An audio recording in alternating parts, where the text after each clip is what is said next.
My funeral arrangements were of the highest standard. After all, I was Zhao Zun's first wife, having served as the mother of the nation for 4 years, always fulfilling my duties without a single misstep, even when he later favored consort Chen, causing a rift with the Empress Dowager. It was I who mediated between them. When consort Chen fell ill, he stayed by her side for 3 days without changing his clothes or consuming a drop of water. My turn, he showed no sign of pain.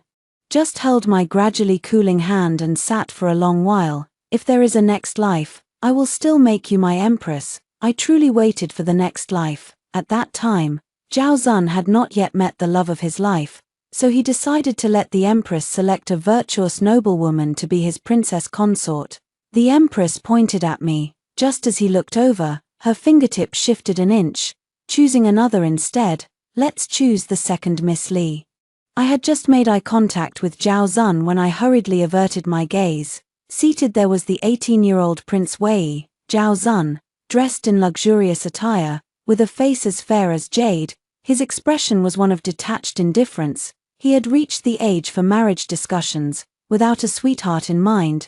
He left the arrangements to the Empress. In this life, the Empress also came to ask me once. I politely declined, so the Empress sighed with a hint of regret.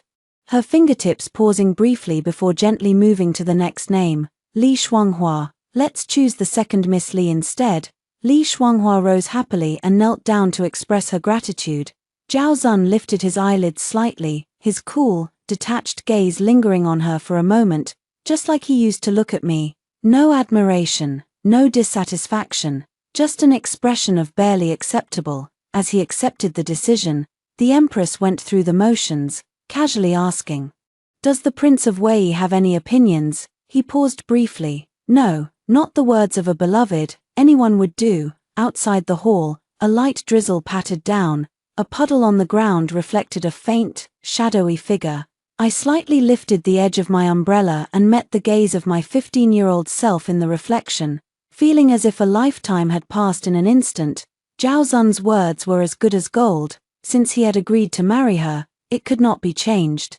I will never die of illness in the palace again. I remember very clearly the day I died. People came in wave after wave. The court officials knelt outside the hall, while the noble women knelt inside. Only consort Chen was absent. She was delicate and frail. Fearing she might spread her illness, Zhao Zun sat beside me, holding my slightly cold hand. The silk sleeve of his robe covered the back of my hand, soft and gentle. My eyelids drooped slightly as I struggled to recall what I needed to tell him. If you must appoint a new empress, please choose consort Li. She is steady and dignified, and will surely not make things difficult for consort Chen. I still had my own selfish motives. First, although I have been competing with Li Shuanghua for many years, I admire her. Her lifelong wish is to stand above 10,000 people, and I am willing to elevate her to a high position. Second, deep down, I harbor hatred for consort Chen and Zhao Zun. She entered the palace as a commoner and was infeft as a consort without bearing a child. This caused a huge uproar both in the court and among the people.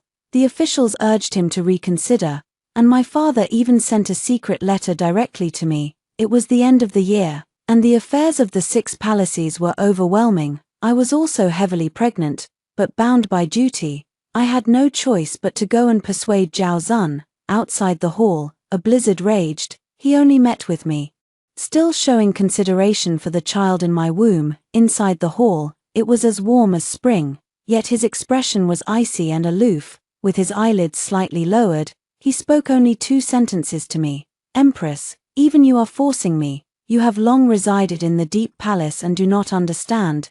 It is rare for me to encounter someone to whom I am willing to entrust my true feelings. I was stunned, feeling deeply embarrassed as I tightly gripped the cuff of my sleeve. True feelings, I actually have them too.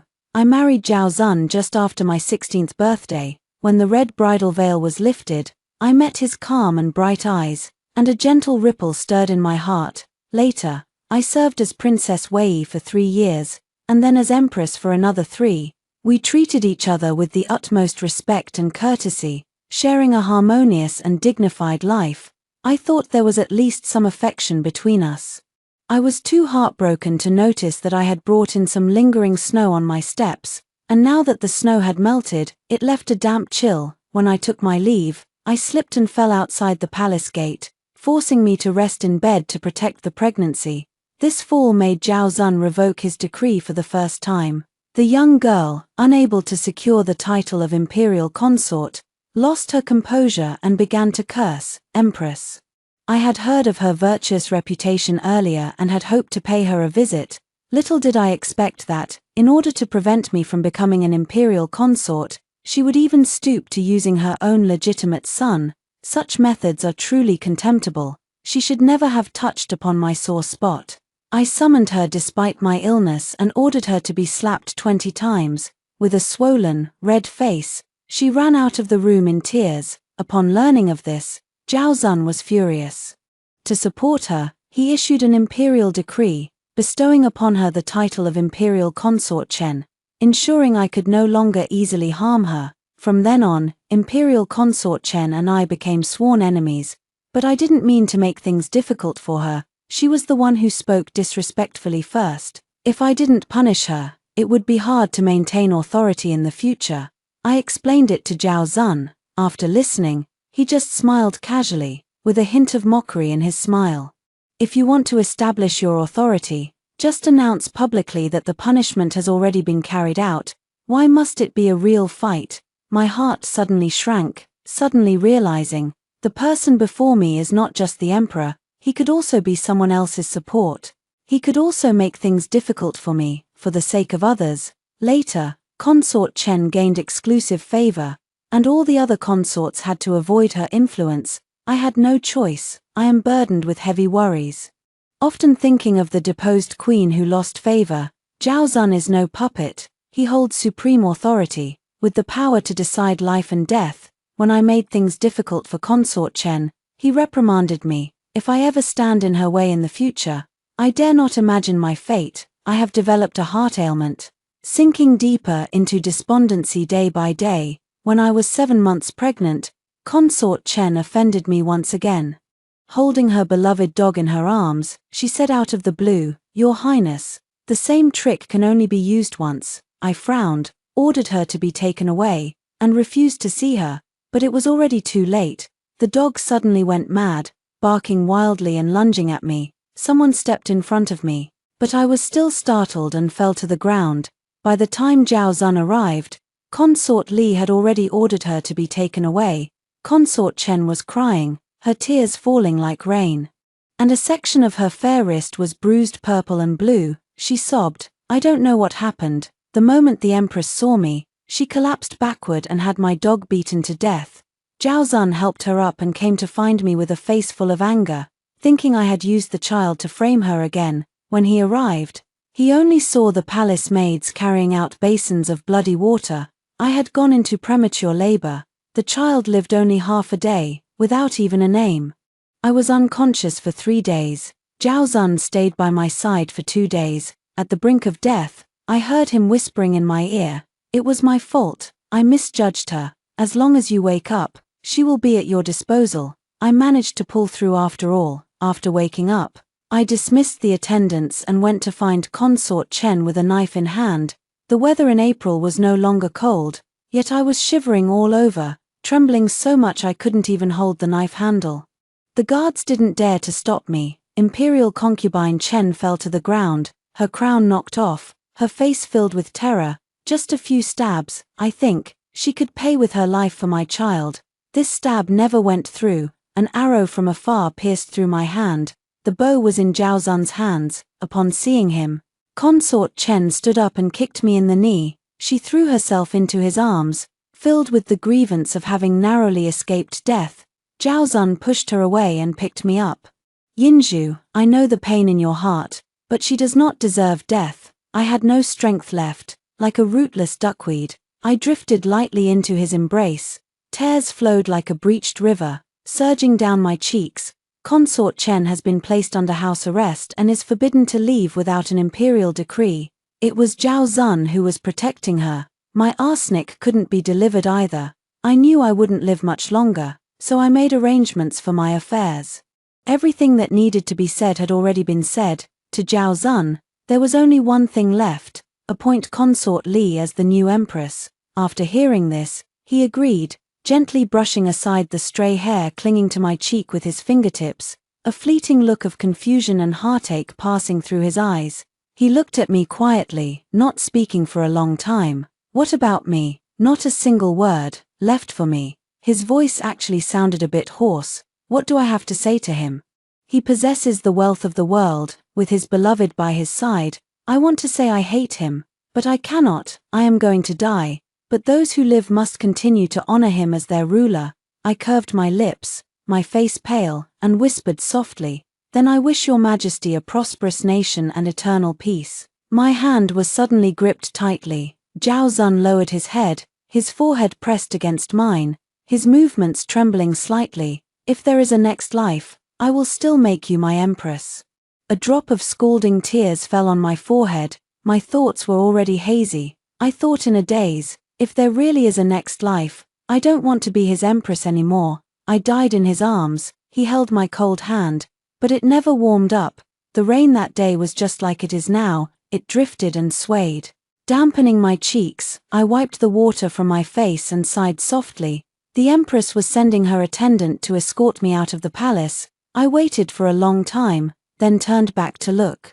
The palace doors were tightly shut, and under the eaves stood a person holding an unopened umbrella, gazing at me through the curtain of rain. It was Zhao Zun. I remembered that before the arranged marriage, the empress had already tried to bring us together. I pursued him for a period of time, riding horses and hunting with him, enjoying the flowing stream and wine cups. His attitude toward me remained lukewarm, until the marriage was arranged. Only then did he smile at me, as if in resignation. As if in compromise. Spending a lifetime with you doesn't seem so bad. I subtly took a step back, lowered my gaze, and bowed slightly. "Greetings, Your Highness." He descended the steps one by one. Through the mist, his eyes and brows seemed dampened, inexplicably tinged with a touch of loneliness. "Why not you?" he asked me. Most likely, it was purely out of curiosity. Although Li Shuanghua and I shared the same room, the empress favored me more, and I also had my heart set on him.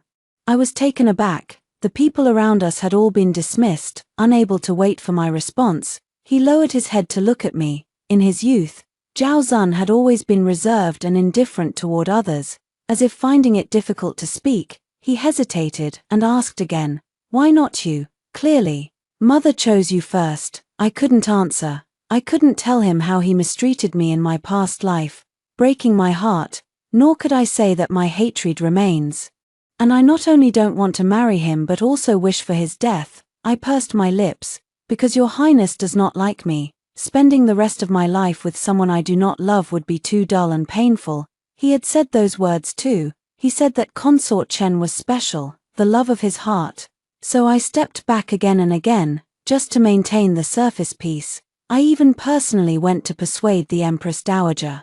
I didn't let him spend the rest of his life resenting the sight of me. I died early, so early that my mother's hair had not yet turned white when she had to come to the palace gate to see off my coffin.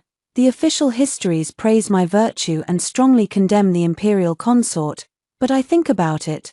A reputation for virtue is useless. Wealth and power vanish like smoke after death. All that remains is the pain of loved ones and the joy of enemies. I want to live my life to the fullest.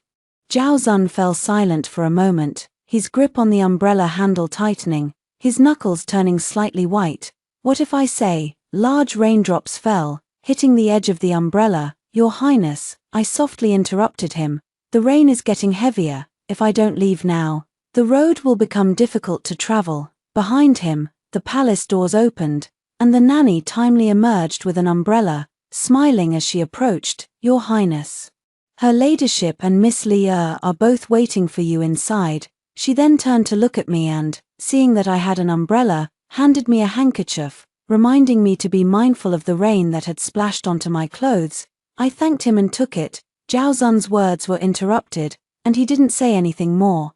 His gaze lingered on me briefly before he withdrew it. Then he stepped into the hall. The hall door closed slightly, and the sound of the Empress and Li Shuanghua's laughter spilled out. It seemed they even mentioned Zhao Zun. He chuckled softly and responded with a few words. The nanny led me out of the palace. The palace path was long. Only high-ranking nobles were allowed to ride in sedan chairs. I walked for a while, my shoes and socks splashed and soaked, which inevitably left me in a somewhat sorry state. The nanny helped me into the carriage and suddenly sighed, saying meaningfully, "You are being foolish, miss. His Highness, the Prince of Wei, was moved by you, miss. I saw it all. Was it really being moved? It's just that I changed so suddenly, and he's not used to it. But I know." The nanny meant well. Everyone knows that the Empress has no biological children, yet she favors Prince Wei and Prince Qi. The Crown Prince has not been appointed, and Prince Wei is older, giving him a greater advantage. I lifted the carriage curtain with my fingertips and gave her a gentle smile. My intentions lie elsewhere. I returned to the estate early. There was no need for anyone to ask further. They already understood in their hearts. How could I not have been chosen? My grandfather held the highest position among officials. My father is a trusted confidant of the emperor, and my talent and appearance are beyond reproach. How could I have been surpassed by Li Shuanghua? My mother took my hand and spoke with great hesitation, urging me not to be sad. There are so many fine young men in the world, and marrying into a noble family is also a good choice. I shook my head and said it was my own decision to decline. I whispered, "I don't want to marry a nobleman, I just need someone with a good character. If there isn't one, I can choose not to marry at all." My mother was shocked, never expecting that the Pei family, with its wealth and status, could have raised a daughter with such a temperament. She didn't know. I have been an empress, recorded in history books, yet my life was far from good, but I believe she will understand. After my death, my mother wept uncontrollably, joining forces with titled noblewomen to demand the execution of Consort Chen. My father removed his official cap and knelt for a long time, demanding an explanation from Zhao Zun. I clearly left a letter, let them protect themselves. No need to worry about me. At this thought, I lowered my head, my throat suddenly choked. Seeing my reddened eyes, she also grew anxious, patted the back of my hand, and softened her tone. All right, I felt a great sense of relief. In the blink of an eye, 5 days passed. For some reason, the imperial decree for the marriage of Prince Wei had not been issued from the palace, and the thoughts of various families began to stir once more. I saw Zhao Zun again during the flower festival. In the heart of spring, 100 flowers vie in splendor, making it the perfect time for outings and admiration. It was still a sunny day, with warm sunlight streaming down, allowing me to briefly forget the damp chill of the former cunning palace. I sat by the edge of the flower beds, alongside the ladies from various families, cutting ribbons and colorful strips to tie onto the branches. Li Shuanghua suggested writing something on paper, not far away. A gathering of literati was drinking and composing poetry. Miss Liu San kept glancing in that direction, her cheeks flushed. Everyone knew her fiancé was over there, so they teased her into borrowing some writing materials. She returned with the items, followed by a servant. I recognized that servant. He often follows Zhao Zun. The attendant held a rosewood tray, his posture respectful, his smile ingratiating. On the tray were arranged the 4 treasures of the study: brush, ink, paper, and inkstone. "This is a gift from His Highness to the second miss of the Pei family." Such an honor made everyone turn their heads in surprise, yet I stood frozen in place, feeling the tray was too hot to handle. Whether to accept it or not was a dilemma. This had not happened in my previous life. Around me, faint laughter could be heard. No wonder Prince Wei has been delaying his decision. It turns out he's dissatisfied with Li Er. Li Shuanghua stood up, casting a cold glance at everyone. Silence fell all around, and she left in a huff, flicking her sleeve. I took the tray, set it down gently, and left a parting remark. Li Er has caught the Queen's eye and often accompanies the royal carriage. How can we compare to him? She walked too fast, and I had to jog to catch up. I didn't know how to persuade her, so I just kept chattering in her ear, saying she was already doing well and didn't need to listen to others. In my past life, I was weighed down by sorrow, and she tried to console me, but everyone has their own aspirations, and it's hard to truly understand another's feelings. She couldn't ease my heart, and I couldn't comfort hers either. We walked for a while, and she let out a heavy sigh before pulling me back. Forget it, if we hide, it'll only look like we've been hit where it hurts. I cut some colored paper, and she wrote a few words, making a wish to the flower goddess. I wrote something too, borrowed her brush and ink. As noon approached and the crowd dispersed, Zhao Zun walked over, drawing near the radiant flowering tree. Tall in stature, he caught sight of my colored paper at a glance, tilted his head slightly, and softly recited the words, "Old gardens admired, joy in the absence of wind and rain, spring birds bring news of peace." He suddenly froze. "Is that all you wish for?" I didn't look at him. Yes, even this wish alone is already quite rare, in that unbearable past life. Nothing but bitter winds and harsh rains fell upon me. It was the same before I died. It was clearly a season of gentle spring breezes and nurturing rains, yet I feared the cold and the damp. My unhealed wounds ached terribly, and every night I lay with bloodshot eyes, listening to the rain beat against the banana leaves, thinking about my own funeral arrangements. I clearly did nothing wrong, yet I still ended up in such a state. The same scene, with Zhao Zun added, would turn into a very bad memory. Zhao Zun casually picked up a colored slip nearby and glanced at it briefly. "Marriage, wealth, appearance, you seek none of these." I didn't answer his question. The wind rustled through the treetops, causing the colorful streamers and ribbons to sway together as the spring light shimmered. I brushed away the ribbon that had stuck to my forehead. His breathing grew slightly uneven. Feeling a bit awkward, I shifted my gaze away. The tray was placed elsewhere. The things he brought were neatly arranged, showing no signs of having been touched. Zhao Zun's eyes darkened slightly. It seemed he finally understood that I was avoiding him at all costs. I had more important matters to attend to. After the flower festival, the matter I had been investigating for a long time finally yielded some news. I found the former consort Chen in a dilapidated temple on the outskirts of the city. In the dead of night, I wore a veil, clenching my teeth tightly, the taste of blood filling my mouth. My maid, Xiuyun, bound the girl who lay unconscious before us. She said, "The household registration and name have been checked one by one. It's the person the young lady is looking for." She didn't ask me why I held such deep resentment toward someone I had never met before, to the point of wanting them dead. She only knew I hated them to the core, and if I didn't do this, I would find no peace day or night. A sharp dagger was placed in my hand. Looking at the familiar face before me, I dared not think too much or hesitate. With one thrust, I stabbed it into her heart. Blood splattered on the cheek, a scalding heat. I sat dazed on the ground, covering my face with a handkerchief. The broken statue of the Buddha stood solemnly, as if taking everything in. The night wind blew.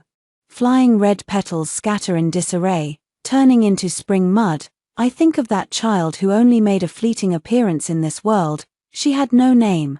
The imperial consort Chen said she died young and was inauspicious, so she was not interred in the imperial mausoleum, vanishing like fallen petals carried away by the spring. At that time, I was unconscious and never saw her, so naturally, I never got to see her for the last time. I clutched the tattered incense burner at my side, my nails digging in as if to pierce through it. My heart aches as if gripped by a hand, my breath grows labored, and my sobs are stifled, coming in broken gasps. Xiuyun freezes for a moment, then gently pats my back a few times. I keep watch from night until dawn, confirming that my former nemesis from a past life has no pulse, his body stiff and cold. The first thing is done. Xiuyun handled the corpse for me, and I wearily walked out of the broken temple. Sunlight pierced through the thick fog.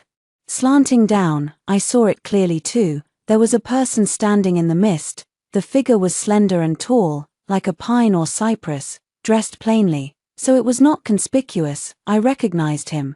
But at this moment, he did not recognize me, and he even caught me killing someone, in my previous life. Zhao Zun often mentioned a person to me, the third-place scholar in the imperial examination that year, Lu Wei Yang. Zhao Zun admired his talent and intended to win him over, as the Princess of Wei. I once saw him when I accompanied Zhao Zun. His official robe was a deep crimson, both pure and striking, yet his demeanor was as cold and imposing as the snow on Mount Gusha, making it impossible to look directly at him. Zhao Zun summoned him. He declined coldly, citing official duties, which displeased Zhao Zun. Chapter 2, The Yellow River Flood. He and Zhao Zun went together to provide disaster relief.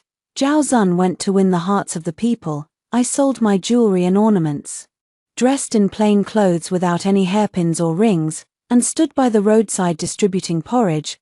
The clouds cleared and the rain stopped. The sun was scorching. Seeing the suffering of the people, my heart was suspended, unable to rise or fall, and I stood outside in the sun all day. In the evening, Zhao Zun saw how haggard I looked and, with a heart full of pity, held me close, telling me I didn't need to take things so seriously. In the following days, I still went.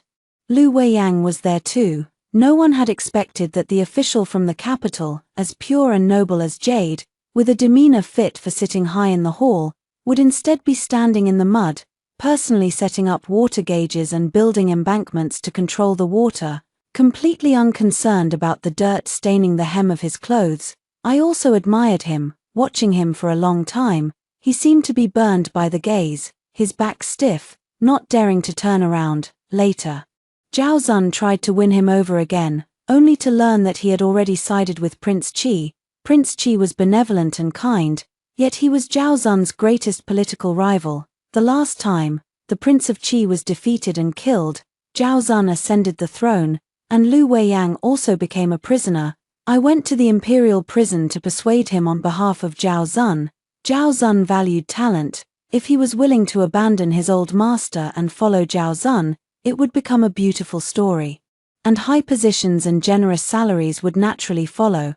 The imperial prison was damp and cold, and I was wrapped in a cloak. He sat in the corner, dressed in thin clothes, with disheveled hair covering his brows and eyes, his complexion pale, completely devoid of his former grace. He raised his head, his expression cold and composed, as if he was already prepared to die. Our eyes met, and I hesitated, ultimately not speaking the words of persuasion. Instead, I called someone in to clean up the place and add some clothes for him. I advised Zhao Zun to spare his life, to banish him from the capital. By not killing a scholar official of integrity, it would also demonstrate the emperor's magnanimity. Zhao Zun agreed to exile Lu Weiyang 1,000 miles away. After the imperial prison meeting, until my death, we never saw each other again.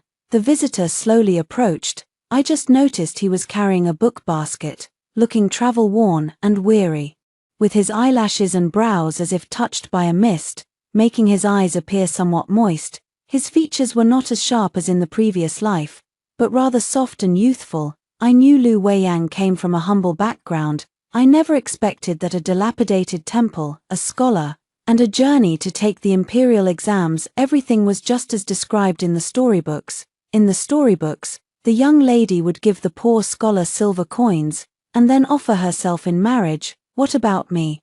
Perhaps I would also give him a sum of money, but it would be to make him keep his mouth shut, never to speak of what happened today. My palms are all sweaty. Steadying the curtain hat, I extend one hand. Lu Weiyang spoke up. I've already checked. There's no one nearby. This matter, I won't speak of it either. His voice was like a gust of wind, passing through the forest, shaking off the dew. I froze, filled with shock and doubt. I believed him. Once he said something, he wouldn't change his mind. But in truth, even if I didn't believe him, there was nothing I could do. As a commoner, Consort Chen was easy to handle. But Lu Weiyang now had official status. I couldn't just kill him again and cause even greater trouble. So I withdrew my hand and said softly, "Thank you." The white veil of the curtain was like a thick fog. I couldn't see his expression clearly, but he seemed to smile. This matter then vanished like a fallen petal, leaving no trace, known to no one but the three of us. The spring imperial examination in March. My mother, concerned about my unsettled marriage, often joked that my father should catch a husband for me from the list of successful candidates. The queen was also extremely anxious. She selected another group of women, but this time, Zhao Zun had demands, finding no one good enough, everyone lacking something. It was said that he dreamed of a young lady, who came from a noble family, was kind and gentle, spoke softly, and always treated servants with courtesy. They would advance and retreat together, treating each other with respect and living in perfect harmony. In the dream, the spring rain was gentle as cream, and the willow branches stretched far into the distance. No matter how hard he tried, he couldn't see her face clearly, and upon waking, he felt a sense of loss. There were plenty of gentle and virtuous noblewomen, but who can guarantee that the chosen one will stand by him through thick and thin, never leaving or abandoning him in this lifetime? Mother looked at me with concern, gently stroking the hair at my temples. Born into a noble family, kind and gentle, I always feel that the Prince of Wei still has you in his heart. This is not a good thing. I shook my head, hiding my blood-stained hands in my sleeves. They were icy cold, impossible to warm. Where is my kindness? I had just killed someone, and in the future, I would kill another. The day the results were announced, I was at the tea house, with Li Shuanghua holding my arm, watching the top scholar parade through the streets. She insisted I must see it, just for the visual treat. I heard this year's top scholar is even more handsome than the third-place candidate. I was slightly lost in thought. Before becoming the princess consort, I never concerned myself with political affairs. So many years have passed, and if there's no connection, I can't even remember who the top 3 scholars were. The spring breeze brushed my face, scattering apricot blossoms. I combed my hair with my fingers, and when I looked down, I suddenly froze. Lu Weiyang rode a white horse with palace flowers adorning his hat, yet despite this moment of triumphant success, his expression remained calm and composed, showing no trace of impatience. Apricot blossoms fell all over his shoulders. The one that had just brushed against my temple moments ago now spiraled down with my movement. He suddenly looked up and caught it in his palm, as if sensing something. Our eyes met. It feels as though many years have passed, and I no longer know what day or night it is. It wasn't until Xiuyun came up to call me, saying my father wanted to see me, that I hurriedly lifted my skirt and went downstairs. This year, my father is in charge of the palace examination. Being close to the water, the tower gets the moonlight first, yet he still fought for a long time, nearly coming to blows with other officials, before he managed to secure the serious and reserved top scholar. My father boasted to me. He said that this top scholar was not good with words and didn't dare to speak to me, but with his encouragement, he was going to come and propose to me in person. I was stunned. It was true that he was not good with words. He seemed to be eloquent only when submitting memorials, afraid to speak with me. I recall, people often say that Lord Lu possesses a striking appearance, yet his temperament is rigid and unyielding, unbending and unbreakable. Yet, he alone dares not see me, each time hastily avoiding my gaze, as if encountering a flood or a wild beast. The Chonglin banquet has yet to begin. Lu Weiyang has already dismounted, standing to the side, his posture tall and straight, his demeanor bright and elegant. His fingertips seem to tremble intensely, the apricot blossoms in his hand quivering slightly. He lowered his thin eyelids, his earlobes as red as palace flowers, his words spoken with unease. I, Lu, am humble, with only my sincerity and my life to offer before Miss Pei II. It was unclear how much courage it took to utter these words. I knew he was a man of excellent character. I have seen him plead for the people. I have seen him speak out boldly, even at the risk of offending. It seems every side of him is good. I gently stroke the hem of my clothes. Marriage is likely unavoidable. If it were him, it seems quite good. I looked up and smiled gently. All right, father laughed, giving his colleague a playful shove. Let's disperse. Let's disperse. The top scholar is going to become my Pei family's son-in-law. No need to wait any longer. The sound of horse hooves rose. In an instant, the surroundings suddenly fell into a cold silence. Everyone turned around to pay their respects to the Prince of Wei. I also followed suit and bowed, but then he dismounted and walked straight toward me, his shadow falling on the ground and enveloping me, like a gloomy cloud pressing down. He asked me coldly, Pei Yinzhu, what did you promise him? The Prince of Wei was here to accompany the banquet today. Yet at this moment, he stood here, blocking everyone's way, his face filled with anger, as if a storm were about to break. I am not afraid of him. With all the important ministers present and His Majesty in attendance, under the watchful eyes of everyone, what could he possibly do? I raised my head and answered in a measured tone, I have accepted the marriage proposal with the top scholar, a very ordinary statement, yet it was like a stone thrown into water, stirring endless ripples in his eyes. He was as if struck by lightning, his body stiffening, panic and confusion intertwined in his gaze. Lu Weiyan's gaze fell upon him, his brow as if frosted over. I lowered my head, the banquet was about to begin, and as I was not allowed to enter, I bid farewell to everyone and left first. The Cheonglin banquet was bustling with excitement. According to my father, the top scholar was young and promising. And His Majesty was so pleased that he arranged a marriage between me and Lu Weiyang during the banquet. The Prince of Wei was absent-minded. For some reason, I accidentally shattered a wine cup. My marriage to Lu Weiyang was finally settled. He sent many gifts, sometimes an item bestowed by the emperor, other times calligraphy or paintings he had exchanged with others. Without entering the Hanlin Academy, he was directly appointed to an official position by His Majesty and began receiving a salary. The betrothal gifts kept piling up. Looking at the gift list, I often felt astonished. In my previous life, he had always remained alone. Zhao Zun once teased me, for someone like Lu Weiyang, it's hard to imagine what he would be like if he were to marry. His heart is solely devoted to state affairs. Being his wife would likely be lonely and desolate. I understand now, he didn't have much wealth, but he would give everything he had, offering a sincere heart. When the day off came, I went on an outing with Lu Weiyang, a small bridge over a flowing stream, fallen petals drifting on the water. He held the oar, rowing the small boat. I looked down at him and noticed that his hand, which held the pen, was broad and bony. No wonder he had moved bricks and wielded a bow in his past life. Lu Weiyang felt a bit uneasy under my gaze, and the boat veered off course. Drifting toward the shore, I lean forward slightly. The wind blows through the curtain, the white gauze brushing against the side of his face. His eyelashes tremble slightly, and he suddenly turns his head away, straightening the white gauze with his hand, his face flushed red, not daring to look again. Yinju. I heard him call me that for the first time. In my previous life, by the time he came to the capital, I was already the future princess consort. Later, I became the empress. When the palace messenger delivered the decree to the imperial prison, saying the empress had pardoned him, his dim eyes flickered with a faint light. He accepted the decree with gratitude, yet he never addressed me by any title. He said, "Actually, I was outside the temple the entire day." He was the most talented scholar in Jiangnan, and some had already placed their bets on him, providing him with travel funds. He didn't have to stay in a dilapidated temple.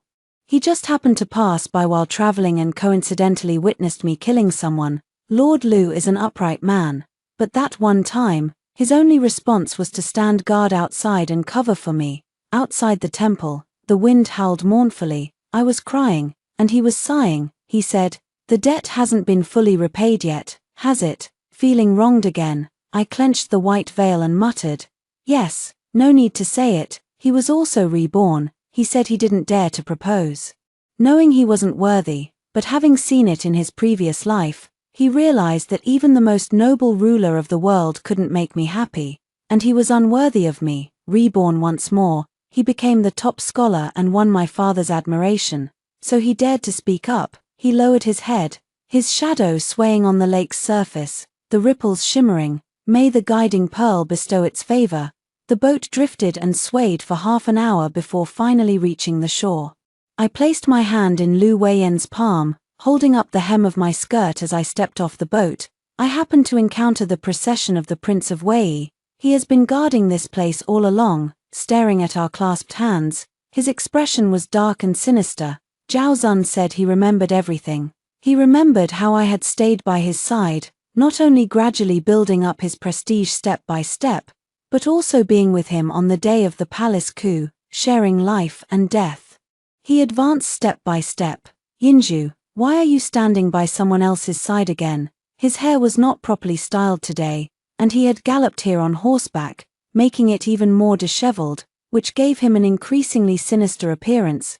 No longer the dignified and noble man he once was. He said to Lu Weiyang, "Had I known you harbored such intentions, I should have disregarded Yinju's wishes and had you cut into 1,000 pieces." The last few words were spoken with intense emphasis. Clearly filled with deep hatred, Lu Weiyang showed no fear, his gaze cold and level as he looked at him. The wind blew across the lake, causing the hair ribbon behind his head to flutter sharply, like the shadow of a sword. Your Highness, things are different now. The victor becomes king, the loser a bandit. It's still uncertain. Given a second chance, he was no longer the emperor, and the outcome was yet to be decided. If the Prince of Qi were to ascend the throne, it would be Zhao Zun who deserved to be torn to pieces. Zhao Zun stared at me with reddened eyes, his face gradually turning pale. Do you think so too, that I might fail? The surrounding visitors were dispersed, not daring to glance in this direction. He asked me, being my first wife, are you not content? Lu Weiyan's expression suddenly turned cold as he shielded me behind him. He was also tall, his imposing presence not inferior to Zhao Zun's. Your Highness is confused. Is there even a need to ask about this matter? By the time I died, I had been Zhao Zun's wife for 7 years. I had always fulfilled my duties and never once lost my temper with him. He thought he had treated me well. Throughout the 6 palaces, I held great power. Even if favored consorts climbed over my head, they never shook the position of the Empress. Before I died, I wished him eternal peace and freedom from worries. He also promised me the next life. He thought it was a weighty promise. Whenever we met, we would be entangled, and I would become his destined empress. Yet he clearly saw my pain, but arrogantly chose to ignore it. Those words were all empty pleasantries. I looked at him, watching the falling petals drift down behind him, the sky seeming to darken. I hate you, Zhao Zun, and I wish never to see you again in this lifetime. I only wanted to protect the people around me. Not a single word I said to him was sincere. Zhao Zun's expression cracked inch by inch. His face turned ashen, and he staggered back a few steps in disbelief, swaying unsteadily as if he might collapse at any moment. I looked up at Lu Weiyang, a bright smile on my face. Where shall we go next? It seems to be in the temple, matching the 8 characters. I matched the 8 characters with Lu Weiyang and selected an auspicious date. Zhao Zun had no other choice. Only now did he realize how powerless I had been back then, though I seemed to hold power and enjoyed great prestige. There was still the sovereign above me. Without approval, nothing could be accomplished. Zhao Zun knelt outside the Zichen Hall, refusing to rise. A bamboo scroll was thrown out, striking him on the forehead. Absurd. Do you intend to seize another man's wife? This matter shall not be mentioned again. If you continue to act this way, then get back to your fiefdom. These were very harsh words. It meant he would be excluded from the imperial succession on the day of my wedding. Zhao Zun did not attend the banquet. His Majesty also forbade Lu Weiyang from sending him an invitation. He got completely drunk at the largest restaurant in the capital. After this bout of drunkenness, he sobered up again. Yes, no matter what, to him, he still came first. He was disheartened. Yet I was in the midst of my wedding night. In the past, Zhao Zun was polite to outsiders but cold only to his unsatisfactory wife. Lu Weiyang was stern and unsmiling to others, but when he saw me, he lost all his imposing air of blunt remonstrance, his face flushing red after just a few words, and more often than not, he feared I would find him dull. Having drunk some wine, I hooked my arms around his neck and asked in a daze, "When did you start liking me?" Lu Weiyang said, "At first sight." The dim candlelight cast a hazy glow, blurring the boundaries between past and present lives. I smiled at him with pride. "How bold of you, Lord Lu." His Adam's apple bobbed slightly. Knowing that his feelings at the time could be described as covetous, he gently grasped my wrist, leaned in closer, his eyes shining like stars. "Lu can be even bolder. Is that possible?" After finishing his drink, Zhao Zun devoted himself to political affairs. With the memories from his previous life, he should have achieved great accomplishments. Every single event was meticulously designed. If any one of them deviated, everything would be ruined. Our rebirth had inadvertently disrupted the arrangements of fate. The disaster from the previous life did not arrive as scheduled. The cause of the flood changed, and the number of refugees was different. Zhao Zun was full of ambition but was caught off guard and failed to become the savior. But Prince Qi succeeded. He is a man of great benevolence, with a heart for the people. I traveled to various places with Lu Wei-yang. As always, I distributed porridge and helped at the medical clinics. He rolled up his sleeves and went to work in the fields, taking on the exhausting tasks that no one else was willing to do. I remember the first time I saw him, I also couldn't believe that the renowned Tanhua, celebrated for his looks, was not only overly proper but also capable of doing such things. But this time, it was me and him standing together in the murky water, not caring if our clothes got soaked. The commoners by the roadside praised our names, as if Pei Yinzhu and Lu Wei-yang were destined to be together from the start. I was lost in thought for a moment, gradually understanding, this is what I want, to advance and retreat together. Lu Wei-yang was promoted to a higher official position and once again donned the crimson official robe. He was a trusted confidant of the Prince of Qi. More composed and intelligent than in his previous life, handling everything with meticulous care. The palace has been unsettled recently. His Majesty has fallen gravely ill. It came earlier than in the previous life, and just like in the previous life, he passed away suddenly, leaving behind no edict or any last words. The Prince of Qi had long been prepared, and Zhao Zun was no exception, launching a palace coup. After half a day of fierce fighting, Zhao Zun managed to escape. Though he was at a disadvantage, having once been emperor, he was more familiar with the palace layout and the secret passages known only to the ruler. The Prince of Qi was deeply worried, fearing that if the roots were not completely eradicated, Zhao Zun might rise again. I said, I know where the King of Wei will flee. The King of Qi glanced at me, looking quite surprised, then turned to look at Lu Wei-yang. Lu Wei-yan's expression remained unchanged. He said, I will bring men to protect you.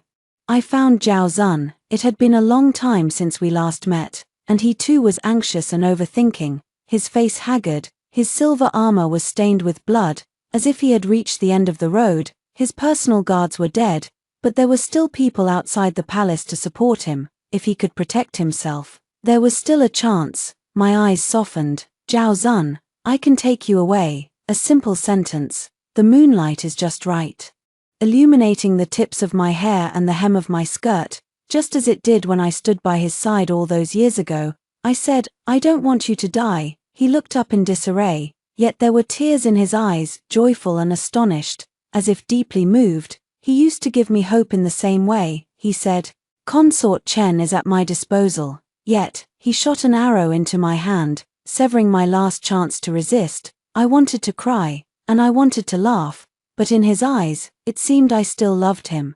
Still torn over him. After all, we had been husband and wife for 7 years. After all, he was confident he could make me fall for him. Zhao Zun stood up. I'll go with you. If we can fight our way back, the harem will remain empty. I want only you. Suppressing the mockery in my heart, I lifted the hem of my skirt and led him to flee along the deserted path. But my stamina was no match for his, and I gradually fell behind, rubbing the knife hidden in my sleeve. I gasped, Zhao Zun, I can't run anymore. He turned back to pull me along, yet, the chest was pierced by a sharp blade. I pulled out the knife and stabbed down again, expressionless. He stared in disbelief, a guttural huffing sound escaping his throat. I smiled. Did you feel it? Being betrayed, he had no strength left to resist, yet still breathed. So I found a rare moment of leisure to speak with him. Your once beloved consort Chen is dead. I had her killed long ago. It's a pity you didn't die sooner. So you could have reunited with her properly. He struggled to reach out, as if trying to grasp the hem of my robe, his breath faint, his voice indistinct, barely audible. He said, Yinzhu, in fact, after your death, I also had her executed, making her pay for your life. I didn't live to that time. So I don't know whether his words were true or false, nor could I ponder whether Consort Chen was his true love or merely a recently favored pet. I only remember, I was once very good to him. Giving everything I had, he treated me very poorly, as if I were an enemy. I coldly withdrew my gaze and added another blow. The hidden guards lurking around all stood up. I was very cautious, not luring him alone. Even if he discovered my impure intentions, it would be of no use. It was merely the difference between dying by my hand and being shot to death by a hail of arrows. Gripping the knife, I said clearly, I have slain the rebel. Lu Weiyang strode over and embraced me tightly. He wiped the cold sweat from my temple and steadied my trembling body. Bending down, he pressed his forehead against mine and let out a sigh. He said, "Yinju." He said nothing else, just called her name over and over again, with tenderness and affection, from someone who was truly gentle and kind-hearted, to now. He had already been through too much. This should be the first spring I have encountered since my rebirth. The new emperor ascended the throne, granted a general amnesty to the world, and changed the tax rate to 1/30th. The spring breeze brings rain, and withered trees meet spring again. I have contributed to the emperor's rise to power and have been granted the title of princess. The new emperor, seeing that I had been mentally exhausted for a long time, granted Lu Weiyang a month of leave to accompany me on a leisurely trip to relax. The painted boat sailed south along the river, and along the way, we inevitably encountered wind and rain. I simply draped a straw raincoat and stood at the bow, letting the raindrops fall into my palm. He always paid close attention to my expression. Fearing that the scenery might stir up old emotions in me, I smiled freely and said, "Not anymore, it's just that, amidst the stormy river, I watch the tide rise." After hearing the first story above, what are your thoughts? Feel free to share your opinions in the comments section. Next, there is another similar story. Let's continue to see. After mother died, father took me back to the Marquis's estate. Knowing he was in the wrong, he was chased 3 times around the estate by the furious Marchioness wielding a knife, leaving him bruised and battered. But the Marchioness was still not satisfied. The long blade, fueled by rage, slashed toward my face. I was terrified, but dared not cry. Trembling, I closed my eyes and held out the handkerchief I had been clutching tightly, offering it up to the tip of the blade. The Marquis had said that as long as I presented the gift I had prepared with sincerity to the lady, she would not be angry with a little child like me.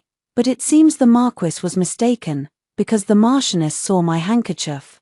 Her chest heaved, she panted like an ox, her eyes bulged like copper bells, and her beautiful face twisted into a fierce expression. "Good heavens, are you trying to kill me with anger? What on earth is this thing you've embroidered?" I pouted, on the verge of tears. I whispered in a trembling voice, It's the celestial maiden scattering flowers, wishing you, madam. You call this messy, crooked thing that looks like a few pigs crawling around a celestial maiden."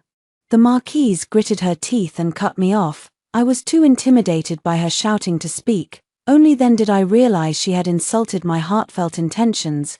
In the end, I couldn't hold back. My eyes reddened, and tears silently rolled down my cheeks. Seeing this, the Marquis's wife was taken aback, her fierce expression faltering. Before I could even react, the Marquis beside me, who was whimpering and clutching his head in distress, quietly defended me. "She's only 5 years old. How skilled could she possibly be? It's just a little gesture from a young girl. You shouldn't say such things." As soon as he spoke, all the anger was redirected toward him.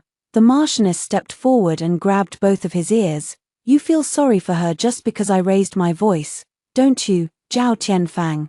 You heartless man. When we got married, you swore you'd never take a concubine or keep a mistress. And now, after just over 10 years, you've brought me such a big daughter. I always knew you looked down on me for giving birth to 3 sons and not a single daughter. Now that the one outside has died, you're planning to bring her back and make me her cheap mother, aren't you? Well, I'm telling you, no way." I was terrified, but hearing her speak like this, he instinctively raised his voice in retort. "I don't want you to be my mother. I have a mother, and I don't want this strange uncle to be my father either." Before the second father could even leave my lips, the woman dressed as a servant beside the Marquis's wife suddenly stepped forward and slapped me across the face, shouting loudly, "When the Marquis and his wife are speaking, when is it your turn to interrupt?" Her voice was stern and her expression fierce. All the fear and grievances in my heart suddenly surged up at once, turning into heart-wrenching sobs. At that moment, only one thought remained in my mind. I hated Lord Zhao, I hated the lady of the house. And I also hated the old maidservant who served the lady of the house. I missed my mother, completely unaware that fierce slap was to save my life. That day, The news that the Marquis of Northern Stability had brought back an illegitimate daughter spread throughout the entire capital. He and the Marchioness, once a loving couple who treated each other with respect and deep affection, suddenly became the talk of the town after meals. My mother was already dead. For the sake of the reputation of the mistress of the household, the Marchioness reluctantly acknowledged me as her nominal daughter. I moved into the most remote courtyard in the estate as the fourth young lady of the Marquis's household. I was attended by a pair of deaf-mute twins and a taciturn matron. Though the Marchioness had a face as lovely as a lotus flower, her methods were as fierce as thunder. Although she tolerated my living in the mansion, she absolutely refused to acknowledge my status as an illegitimate daughter and would not allow my name to be recorded in the Zhao family genealogy. The Marquis of Dingbei, knowing he was in the wrong, complied with her in every matter. Strangely, the handkerchief I embroidered on the day I first entered the mansion deeply offended her eyes, yet she did not hire a specialized female instructor to discipline me. Instead, she had me, at just 5 years old, study and learn alongside the 3 young masters of the Marquis's household, delving into the classics, history, philosophy, and strategies for governing the state. Internally, when she saw me being caned by the tutor for writing a character incorrectly, her face turned as cold as ice. There's only one girl in the household. Where would we find the spare money and time to hire a female tutor just for you? When word spread, outsiders sighed with pity and sympathy. The lady of the Northern Pacification Marquis is famously kind-hearted, with a pleasant temperament and straightforward nature. Who would have thought she would have such clever tricks when dealing with a mistress's daughter? Exactly. For a woman, lack of talent is a virtue. Instead of teaching her needlework and household management, she's learning things that are of little use to a woman. I'm afraid her future marriage prospects will be difficult. She's just an illegitimate daughter. Not even as good as a concubine's child. It's already a blessing she wasn't secretly poisoned. She should just endure whatever comes her way. There were all sorts of rumors outside, and inside, my life wasn't easy either. Every day, I had to get up before dawn. Besides studying and learning to read with the tutor, I also had to practice some physical exercises to strengthen my body. But what tormented me the most were the 3 young masters of the Marquis's household, my 3 older brothers. My eldest brother, Zhao Tingju, was 7 years older than me and already showing signs of becoming a refined gentleman. He excelled in his studies and was the teacher's favorite student, with plans to take the imperial examination in a couple of years, perhaps because he was older and more knowledgeable. He knew I wasn't his mother's biological child and was particularly strict with me. Every day, he not only checked what I had learned that day but also tested me on the previous day's homework before the teacher's class. However, he was not biased. Besides investigating me, he also had to look into second brother and third brother. The 3 of us often stood before him, drooping our heads and extending our hands, each one smaller than the last, to receive his palm strikes. Second brother, Zhao Tingyang, was 8 years old this year, much sturdier than the lean eldest brother, and often resented being disciplined by him. Unfortunately, no matter how much he resented it, he could hardly stir up any trouble under eldest brother's cold gaze. He was so resentful that every time he finished being punished with a grimace, he would always find some cruel amusement at my expense. The Marquis and the Marchioness strictly forbade me from leaving the house. So Zhao Tingyan's favorite thing to do was to sneak me out of the mansion. He was as big as a small mountain. Though only 3 years older than me, he could lift me as if I were a little chick. He would often swing his arm and toss me onto his back, then sneak past the gatekeeper and take me out onto the streets. But it wasn't to take me out to play. Instead, it was to have me kidnapped by traffickers. I already know. You made mother unhappy. I heard traffickers love girls like you, who look as delicate as carved jade. If you were kidnapped, mother wouldn't be unhappy anymore. He always says that, which reminds me of the first time he saw me, when he excitedly pinched my chubby cheeks with both hands. Where did this snowball-like dumpling come from? Did mother finally give me a little sister? He got a good beating from the Marchioness and has held a grudge against me ever since, from the time I was 5 until I was 8. His favorite thing to do was to find ways to take me out of the mansion and have me kidnapped by traffickers. However, He is physically strong but lacks some intelligence. He often leaves me in crowded downtown areas, and my safety is at risk once he walks away, yet he always holds my hand tightly. If anyone tries to speak to me, he glares at them fiercely. If someone reached out to grab me, he would act like a mad bull. Not only would he shout and draw attention, but he would also give the person who grabbed me a good kick. When I was little, I was always afraid that I might actually be kidnapped. Later, as I grew older, there was no need for my second brother to swing his arms anymore. With just one look from him, I would willingly climb onto his back and let him carry me out for a stroll. Unfortunately, after I turned 8, the Marquis strictly forbade him from being so improper with me, and our delightful outings came to an end. As for third brother Zhao Tingyu, though he appears gentle and mild-mannered on the surface, he is truly as cunning as a fox. He is half a year older than me, but his academic skills are rather mediocre. When the teacher said east, he would answer west. Yet he always managed to use his clever tongue to make the teacher beam with delight, thereby escaping punishment. He loved to tease me. He often threw things like frogs and grasshoppers under my desk or beside my chair, hoping to see me embarrassed. Later, he secretly tampered with my homework, which I had completed early. Watching me being questioned by the teacher in class about why my essay didn't match the topic, I racked my brains trying to figure out how to respond, while he covered his stomach and chuckled below. Thanks to him, every time the teacher assigned a topic, I often had to make multiple preparations besides answering, my thoughts diverging into many tricky angles. Otherwise I couldn't avoid another round of hand slaps. In this way, I grew up in the Dingbei Marquis's residence, surviving close calls until I was 11 years old. That year, my eldest brother Zhao Tingju took part in the imperial examination and effortlessly brought back the title of top scholar. Meanwhile, second brother was sent by the Marquis to train at the Western Mountain Camp, and every letter he sent back reeked of misery. Third brother, for some reason, had taken a master from the wilderness and, without telling our parents, had run off to travel. For a time, the Marquis's residence became unusually quiet. I remained, in the eyes of outsiders, that inconspicuous daughter from a concubine. The teacher who taught me in my youth has returned to his hometown to enjoy his retirement. My eldest brother naturally took on the responsibility of continuing my education. All the knowledge he had, which he couldn't fully demonstrate in the imperial examinations, he poured into me. Today, he asked me to discuss the meaning of standing firm without leaning, strong and resolute. Tomorrow's topic is, can a man be inferior to a bird?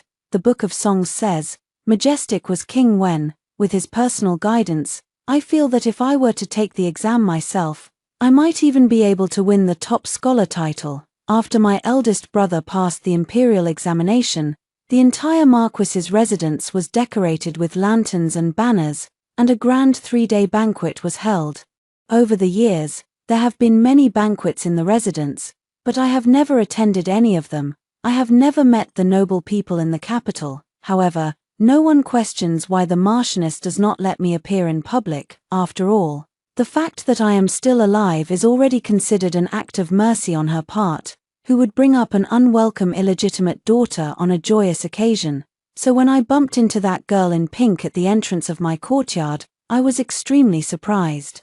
And she was also quite startled. You're that outsider from the Marquis's mansion, the fourth young lady, right? I nodded, ignoring the admiration and surprise in the girl's eyes. Who are you?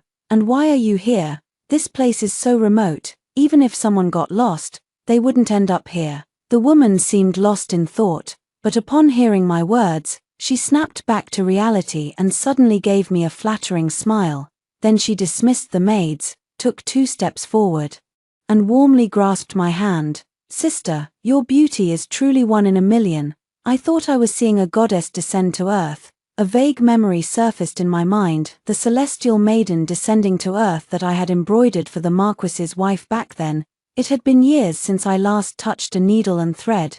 If I were to try embroidering now, I'm afraid I wouldn't even be able to stitch out a fairy that looked like a pig. At this thought, I couldn't help but let out a faint, fragmented smile. The woman, thinking I was being friendly toward her, grew even more enthusiastic. I am the second daughter of the Li family. the censor-in-chief, I was strolling in the garden and unexpectedly lost my way, which is how I ended up stumbling into your place, sister." She looked me up and down, her eyes blazing with intensity. "Is that a dress made of imperial gifted floating cloud brocade? Sister, it's truly beautiful, and it must be your most valuable piece of clothing, right? You look so lovely in it. I suppose you want to attend the banquet up ahead. What a pity." Though she hesitated to speak, I didn't understand what she found so regrettable. This was just one of the most ordinary dresses in my trunk. I didn't even know what kind of brocade it was. The Marquise had someone make 8 sets of clothes for me each season, all from the same fabric. Seeing my puzzled expression, Miss Lee leaned in closer to me, lowering her voice. "Ah, sister, with your celestial beauty. You really shouldn't be buried in this small courtyard. You should go out and let those self-proclaimed beauties from noble families see. Even if you're from outside, what does it matter? It's a shame that the Marquis's wife is so ruthless. Leaving you depressed here. Sister, would you like to try a different way of living?" I wanted to say I wasn't depressed here at all, but hearing about a different way of living, my eyes lit up as I looked at Miss Lee. Seeing that I was tempted, she wore a somewhat smug expression. "This Marquis's household is now under the control of the Marquise, but once your eldest brother gets married and the new lady of the house enters, if she's willing to speak up for you, wouldn't your life become a bit easier?" I nodded. "That makes sense, but my eldest brother hasn't been betrothed yet." Miss Lee stamped her foot, her eyes carrying a hint of obsessive madness. "Indeed, at such a prime age, wouldn't it be a waste not to marry? Sister, I feel we have a connection. If I become your sister-in-law in the future, I will surely cherish you and arrange an excellent marriage for you, so that your beauty will not go to waste." I was taken aback by her words. "You? As my sister-in-law? How could you become my sister-in-law?" Miss Lee's smile deepened, her crimson lips resembling the man-eating enchantress from the storybooks. Her eyes reflected my slender, undeveloped figure, like that of a child. "You just need to tell me where your eldest brother's courtyard is, and then add this packet to your brother's tea. It won't be long before I can become your sister-in-law." She pulled a small brown paper packet from her sleeve and looked at me eagerly. I lowered my head and thought for a moment, then smiled at her with an innocent expression. "Elder brother lives in the bamboo court. Just go straight down this path and turn right, and you'll be there." Miss Lee's eyes instantly lit up with excitement. Then you go ahead and add something to his tea." I'll be there shortly." I nodded and skipped along, leading the deaf-mute maid toward the bamboo court. An hour later, I sat by the window of the pavilion adjacent to the Wenju courtyard. While keeping an eye on the commotion downstairs, I leisurely picked up a candied fruit and popped it into my mouth. I saw a dense crowd of people rushing into the Wenju courtyard. The tightly shut bedroom door was violently kicked open.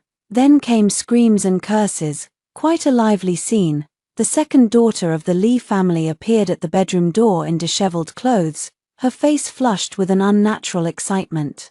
She scanned the room and, amidst the whispers condemning her for her indecency, accurately located the Marquis's wife. Excitement instantly turned into grievance. She stepped forward, curtsied, her eyes red and her face deathly pale. "Madam, today the eldest young master drank too much and asked me to come to his courtyard, saying he had something to tell me. I never expected that the young master, after drinking too much, would do such an absurd thing." As she spoke, Miss Lee's tears streamed down her face, looking utterly pitiful. The onlookers, hearing such earth-shattering words, all showed expressions of eager curiosity. I never would have thought that the eldest son of the Zhao family, who appears so refined and upright, could actually be such a reckless person. This is a huge scandal. I wonder how the Dingbei Marquis's household will handle it this time. What else can they do? They'll have to marry her into the family one way or another, otherwise their reputation will be ruined, and it'll be difficult for them to advance in their careers. The Marquise's face darkened, as if she was suppressing her anger.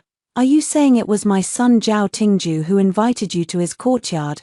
The second Miss Lee nodded sorrowfully. "I thought the eldest young master was an upright person and came to meet him only because I believed he had urgent matters to discuss." As she spoke, She knelt down again and kowtowed several times heavily toward the marquise. It was all Yinga's carelessness. Please, madam, for the sake of the eldest young master's recent success in the imperial examinations, do not punish him. I am willing to bear all the blame alone, even if it means becoming a nun. I have no regrets. As soon as she said this, the onlookers sighed in admiration of her sincerity and devotion. Though she may have lacked a sense of shame, she was, after all, the victim. Watching this scene, I couldn't help but click my tongue in admiration. On the surface, Li Yinga seemed to be pleading with the Marchioness not to punish the eldest young master, but in reality, she was subtly reminding the Marchioness that her son had just achieved success in the imperial examinations. It would be best to downplay the matter and avoid making too much of a scene, just a concubine-born daughter from a fifth-rank official's family. Yet she shows no fear in the face of the matriarch of a first-rank ducal household and even dares to use rhetoric to pressure others. No wonder she could scheme to have her devoted elder sister, born of the principal wife, marry a commoner with a lame leg. If it were anyone else, they would likely have to swallow this bitter pill today. But after listening to Li Yinga, the Marchioness let out a cold laugh. What a joke.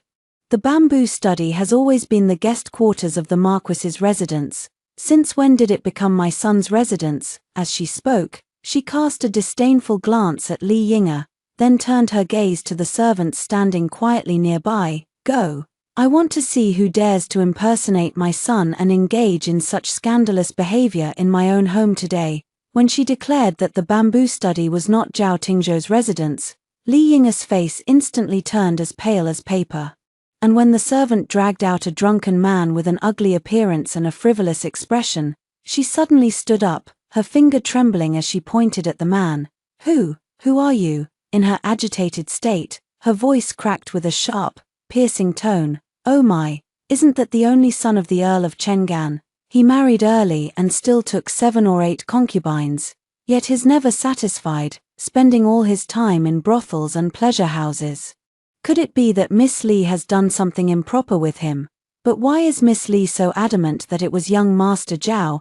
Perhaps she used some underhanded method herself, trying to frame young Master Zhao, but ended up entangled with that good-for-nothing from the Earl of Cheng'an's family. Amidst countless whispers, Miss Li let out a piercing scream. It's impossible. I clearly asked that foreign. Before she could finish speaking, someone covered her mouth, holding her down so she couldn't move. At that moment, a somewhat haggard-looking woman gracefully walked over from outside the crowd. She gave a slight bow to everyone and said calmly, "My unworthy daughter lacks any sense of shame, making a fool of herself in front of you all. This is actually the wife of the imperial censor." She stepped forward and slapped Li Yinga twice, one on each side, before ordering the servants. "Second Miss has lost her mind. Take her back." It seems that the matter of her own daughter being forced to marry a cripple by a concubine's daughter has been weighing on this Lady Li's mind all along. Just as the commotion was about to settle down, I still wanted to watch the excitement. Suddenly, a pair of large, well-defined hands reached out from behind and covered my eyes. Little girls shouldn't watch such filthy things. It's bad for the eyes. I grabbed that hand and pulled it down, allowing myself to see the light again. But the window had already been closed by someone, and nothing could be seen anymore. I pouted, feeling a bit bored, and could only grab my elder brother's hand and shake it. What will happen to Miss Li in the future?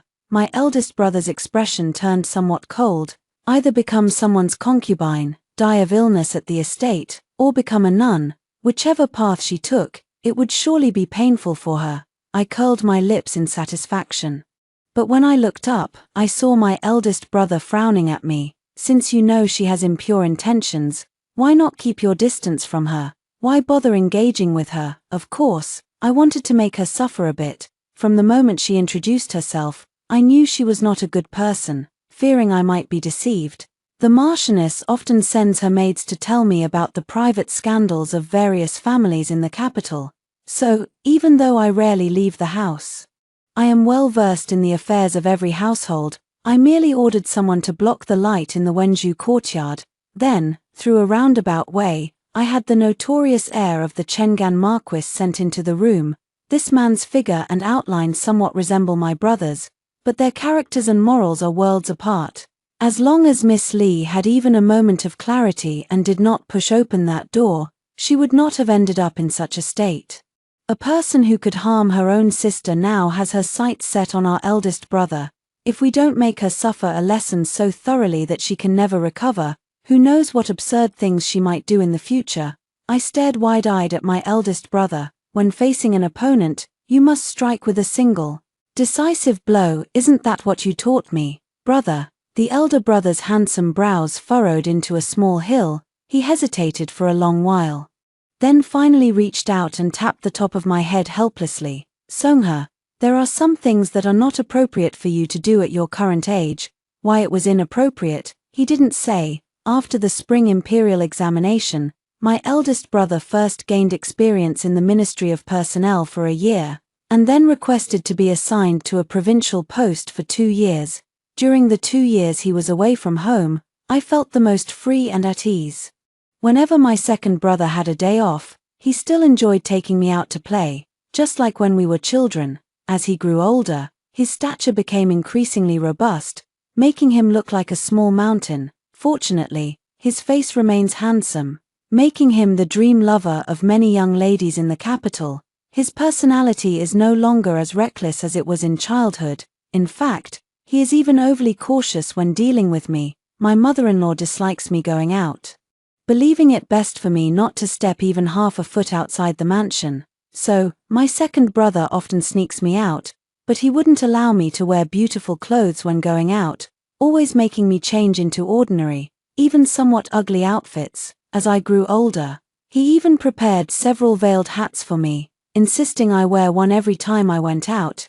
Yet, even though he treated me with the utmost caution, an accident still occurred. In spring, while riding horses in the suburbs, I was struck by a suddenly frenzied horse. I fell to the ground, my wrist dislocated, and the veil hat on my head was knocked off. After the owner of the wild horse subdued the animal, he stepped forward to apologize, only to be punched hard by my second brother, yet he forgot to fight back.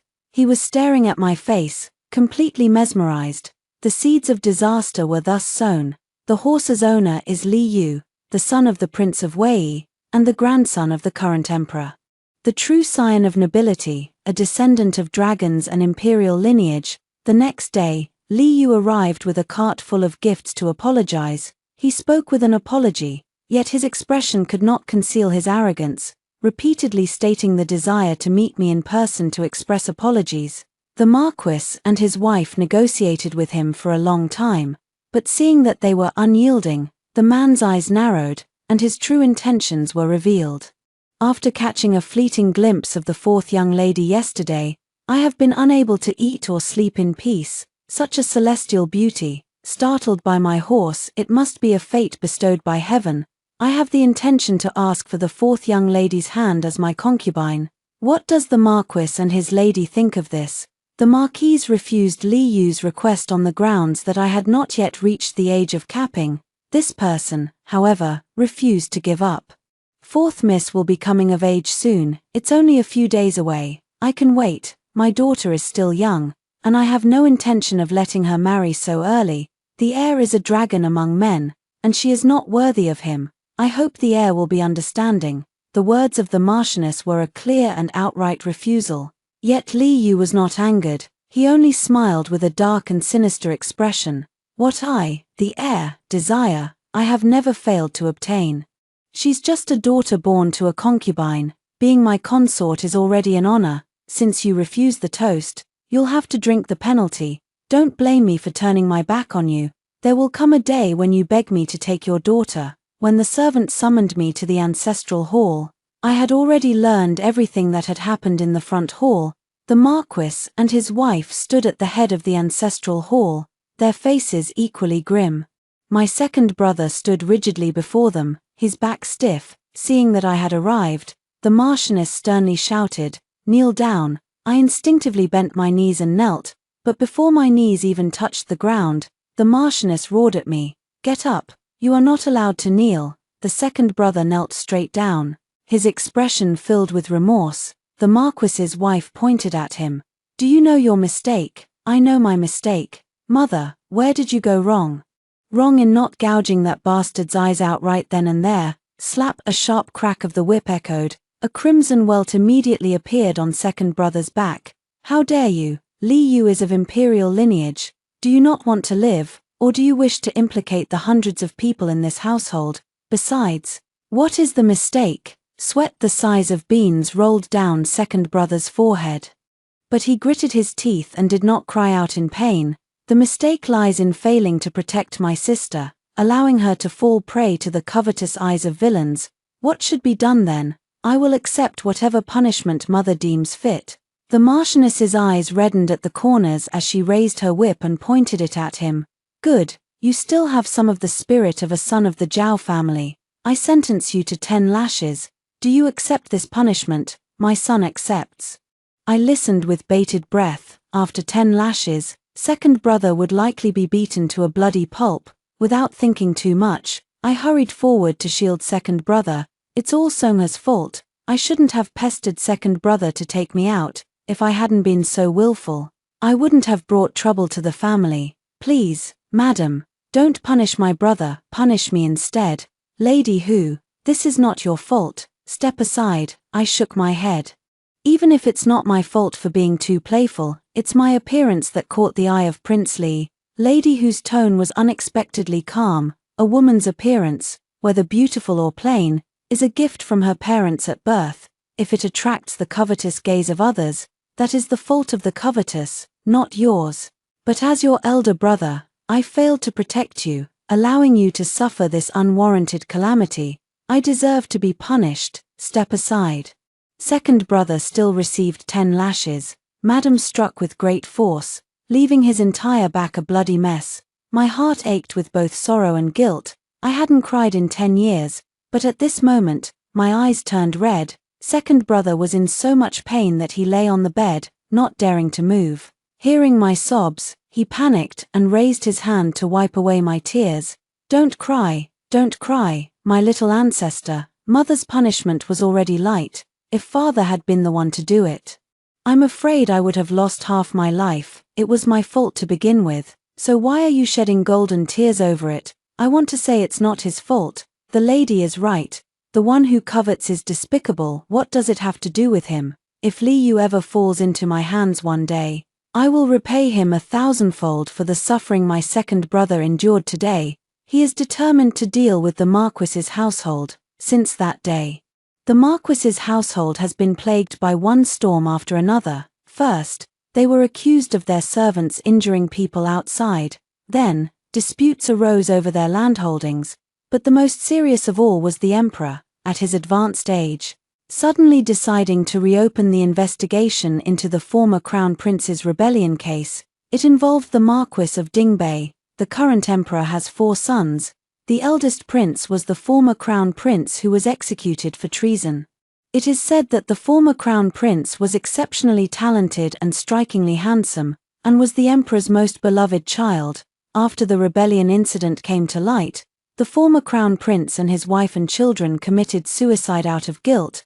The emperor was deeply grieved and, in his immense sorrow, did not conduct a thorough investigation. Since then, the emperor has never appointed another crown prince. The remaining 3 princes were granted titles: the Prince of Xiong, the Prince of Wei, and the Prince of Chu. Now that the emperor is advanced in age, revisiting the past serves both as a warning and as preparation for appointing a new crown prince. This matter has brought to light many hidden connections. Some claim that Marquis Dingbei, Zhao Tianfang, was closely associated with the former crown prince when he was managing flood control in Jiangnan, and his wife was as close as sisters with the former crown princess, of course. This matter involves a wide range of interests. The true target of the person behind it seems to be Prince Xiong, who has recently gained significant momentum in the struggle for the throne.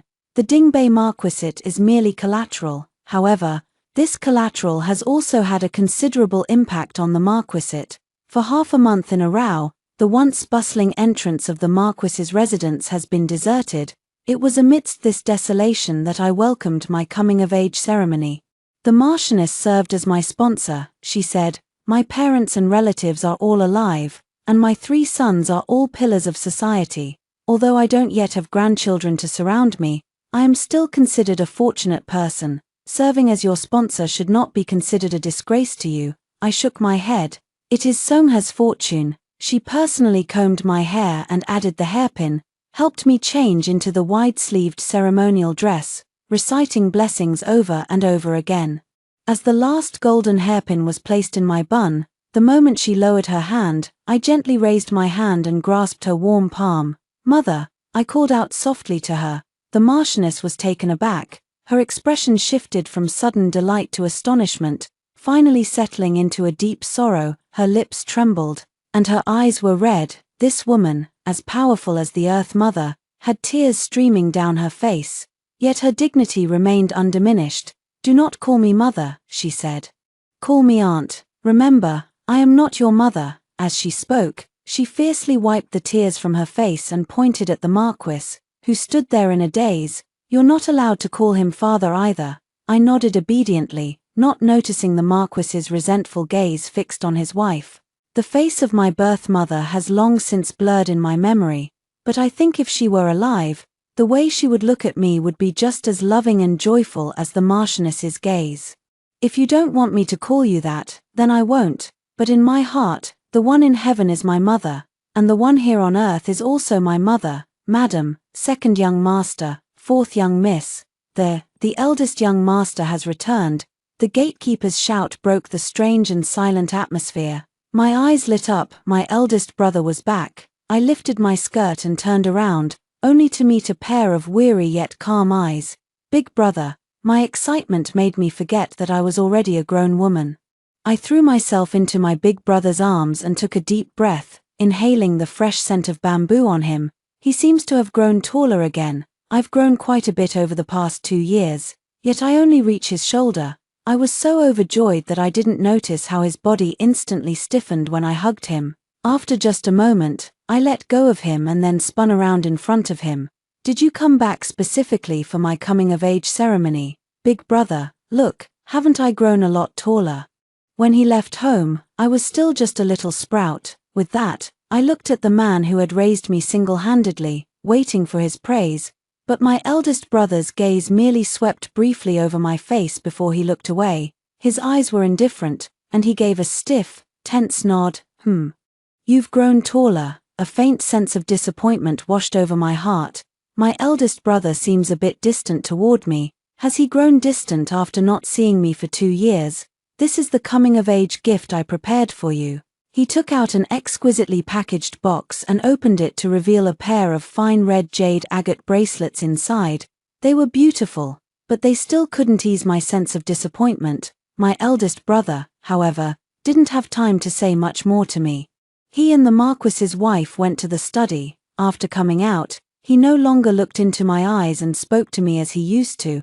I found this version of my eldest brother very unfamiliar. Fortunately, I still had my second and third brothers. For my second brother's coming-of-age ceremony, he received a pony. Third brother, on the other hand, brought me back a beautiful wide-sleeved fairy dress from who knows where. He had been elusive these past few years, sometimes sending a letter of reassurance every 10 days or half a month, and other times only 1 letter in 6 months or a year, which infuriated the Marquis's wife so much that she cursed, saying it would have been better to give birth to a club than to him. I, however, greatly admired his carefree and unrestrained life. It was only later that I learned the gifts from eldest brother and third brother were not merely clothes and jewelry on the surface. As the investigation into the former Crown Prince's case deepened, the Marquis was temporarily removed from his post and placed under investigation, and even my eldest brother was implicated. A dark cloud hung over the household. To make matters worse, Liu kept showing up every few days with matchmakers, insisting on marrying me. He even said that if I agreed to marry him, he would help the Dingbei Marquis's household overcome this crisis, all for the sake of our marital ties. I am not weary of it, but rather deeply resent this feeling of being at the mercy of others. Having made up my mind, I decided to marry into the family and turn the Wei Prince's residence upside down. However, my eldest brother scolded me harshly. From childhood to adulthood, he had never been so fierce with me. Indeed, we have grown distant. seeing the situation increasingly unfavorable to the Marquis of Dingbei's household. Just before the guillotine fell, a new turn of events suddenly emerged. Someone presented conclusive evidence proving that the former crown prince had been framed, and the one who had committed this heinous act was none other than Prince Wei. What brought down Prince Wei was a batch of secret letters that had leaked from his residence. It was only much later that I learned the entire case of the former crown prince, along with those secret letters, was a scheme orchestrated by my eldest and third brothers. Hundreds of people from Prince Wei's household were thrown into prison. My elder brother does things just as he taught me back in the day. Once he strikes, he ensures his opponent is doomed beyond redemption. His Majesty wept bitterly for half a day in the Eastern Palace where the late Crown Prince lived as a child, and has been bedridden ever since. The Marquis, having cleared his name, rushed to the palace overnight to present his case. Only then did the world learn that the events of that year held hidden truths.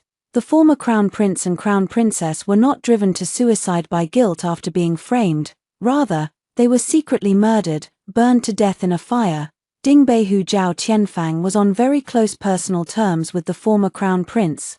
At the critical moment, he used an unclaimed female corpse to save the Crown Princess, who was pregnant at the time. Later, the Crown Princess safely gave birth to a baby girl.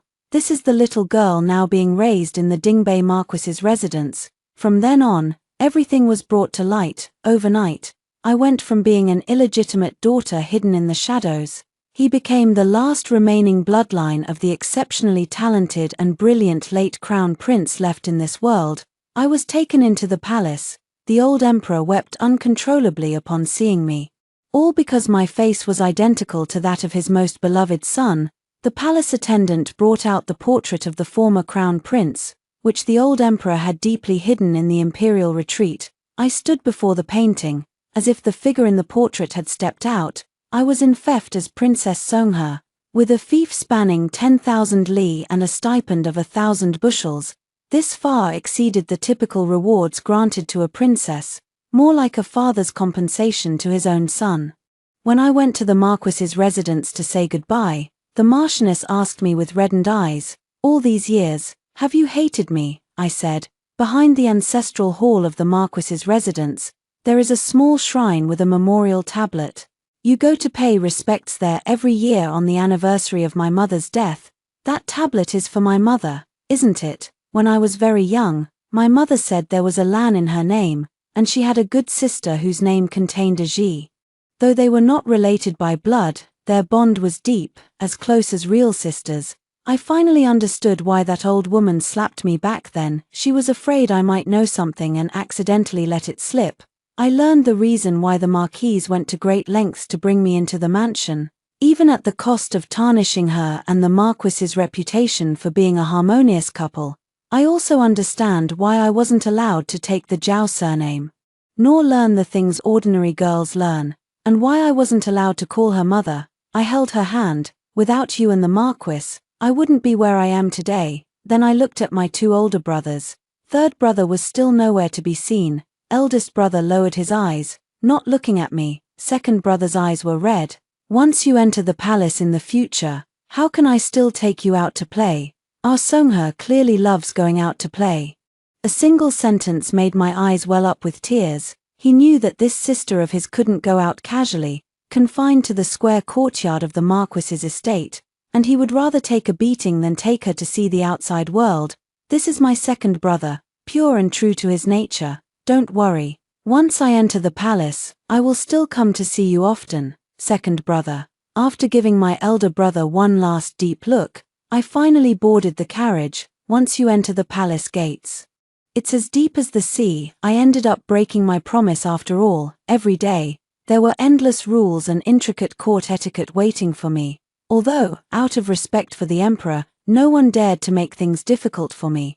But I live in great loneliness, far more than I ever did in the Marquis's mansion. I cannot leave the palace at will, so I have no choice but to wait every day on the path my eldest brother must take after court. After he returned for my coming-of-age ceremony, he stayed in the capital and has since gained the emperor's great favor, but he always treated me with indifference. no longer as free and easy as before. In the second year of entering the palace, the Northwest launched a large-scale invasion. By this time, His Majesty was already terminally ill and had become superstitious about a so-called celestial master who had entered the palace from the common folk.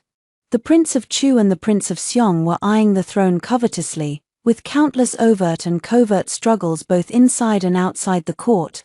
After suffering successive defeats, the Great Qi proposed peace talks. The Tartar envoy demanded that the Great Qi offer a princess for marriage to demonstrate sincerity. The emperor's own daughters were either already married or too young. As for the daughters of the princes, under the protection of their parents, naturally none were willing to be sent away for marriage. After much deliberation, the heavy responsibility of the marriage alliance fell upon my shoulders. However, the aging emperor, now in his twilight years, firmly forbade me from marrying into the Northwest and instead dispatched the nearly 50-year-old Marquis of Northern Pacification to the front lines to confront the enemy. The Marquis took my second brother with him to the Northwest. Before their departure, I went to see them off. Second brother sat on his horse, smiling to reveal his white teeth. He said, "Songhe, your brother won't let you go for a political marriage." I looked at him with reddened eyes, not knowing why. So many times, I could only ever look at him like this. He bent down and gently wiped the tears from the corners of my eyes. He whispered softly, "I do not do this for the Great Qi, nor for the Li family's empire. I do it only for my Songhe, my princess." His gaze was fervent, unexpectedly piercing straight into my heart, stirring countless ripples. Then, with a resolute expression, he rose and sat upright on his horse, turning to look at my elder brother beside him. "Brother, protect her well." He and my eldest brother exchanged glances, and for some reason, both of their eyes held a depth of meaning I couldn't understand. My second brother left. He was a born military talent. In just 2 months, he turned the tide in the Northwest, dealing the Tartars a defeat. Upon hearing the news, the emperor was overjoyed and granted him the title of a minor general. Meanwhile, my eldest brother's official position grew increasingly prominent, yet he was already in his 20s, neither marrying a wife nor taking a concubine, not even having a chambermaid. Rumors spread outside that he had a preference for men. I tried to probe him a few times, but each time he brushed me off with indifference. His attitude toward me had cooled. But he still treated me as well as he had before. He often sent me many novel trinkets, tested me on my studies, and occasionally even found opportunities to secretly take me out of the palace to play, just like my second brother. But even though I had avoided the marriage alliance as I grew older, I still had to marry. The Empress Dowager arranged many potential matches for me, but I couldn't muster any interest in any of them, until that day. When I finally managed to secure an opportunity to leave the palace, I went to the Marquis's residence. The gatekeeper greeted me warmly. "Coincidentally, I have a letter for the second young master that I need to deliver to the madam, and here, there's also one for you, princess." I smiled and said, "Then I'll take them both to my aunt. There's no need for you to follow." The study was quiet and secluded. For some reason, there wasn't a single servant at the door. Just as I was about to knock, I suddenly heard my eldest brother's voice rise abruptly. "Songhe will never marry any other man." Aunt's voice was filled with despair. "But she is a princess. Do you intend to marry a princess and disregard your career?" My eldest brother's voice was calm to the point of coldness. "If I were to say that my current dedication to advancing my career is also for her sake, what would you think?" "Mother," my aunt was so shocked she couldn't speak. Could it be that your insistence on having her recognized by the family and leaving the Marquis's estate back then was also for today?" The man's answer was without hesitation. Yes. Through the crack in the door, my elder brother was just a narrow sliver. In the flickering candlelight, his entire figure seemed to shift between light and shadow. At that moment, it was as if he had shed the mask of indifference and gentleness he always wore. A faint, bone-deep obsession and possessiveness glimmered in his eyes. "You're insane. That's your sister." From the moment she threw herself into my arms on her coming-of-age day, she wasn't anymore. Besides, didn't mother also have the thought that if Songhe liked it, she'd let us 3 brothers be her husbands? That was just a joke. But I took it seriously. My brother's voice suddenly dropped low with his next words. We all took it seriously. I didn't dare listen to what came after. My mind was buzzing, filled with my eldest brother's words. From the day she came of age and threw herself into my arms, it was no longer the same. So, does my eldest brother, like me, what does this even mean? We are siblings. It felt like a sudden blow to my head. I returned to the palace in a daze, only to realize belatedly, compared to knowing my elder brother's feelings for me, I actually found his coldness and distance toward me even more unbearable. Am I not also going mad? Sitting before the dressing mirror, I dismissed the servants. I remembered the letter from my second brother that I still held in my hand. Upon opening it, only a few lines of text met my eyes. Mother, I hope this letter finds you well and in good health. I heard that the Empress is helping Songhe look for a husband. I do not allow it. Once the war is over, I wish to become Songhe's consort. Please, Mother, help me make this happen. I felt as if I had been scalded by something.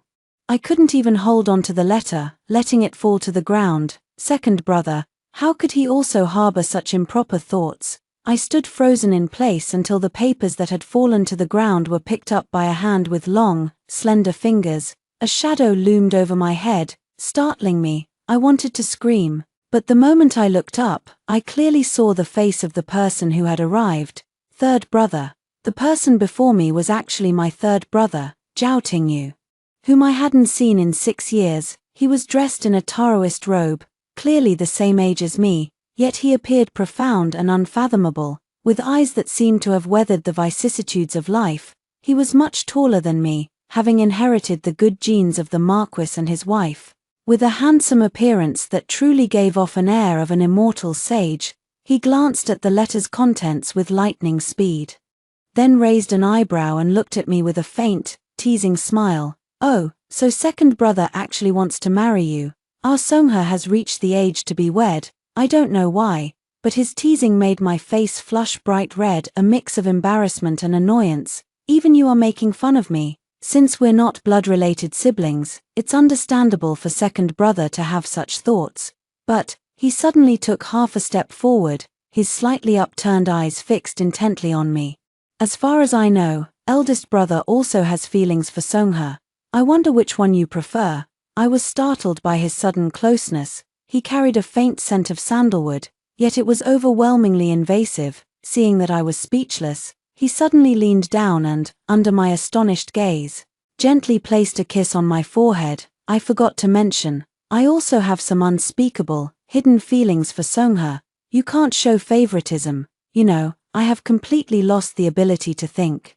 Big brother, second brother, third brother, they are all my brothers. I'm going crazy. It took a long time before I finally came back to my senses a little, realizing something.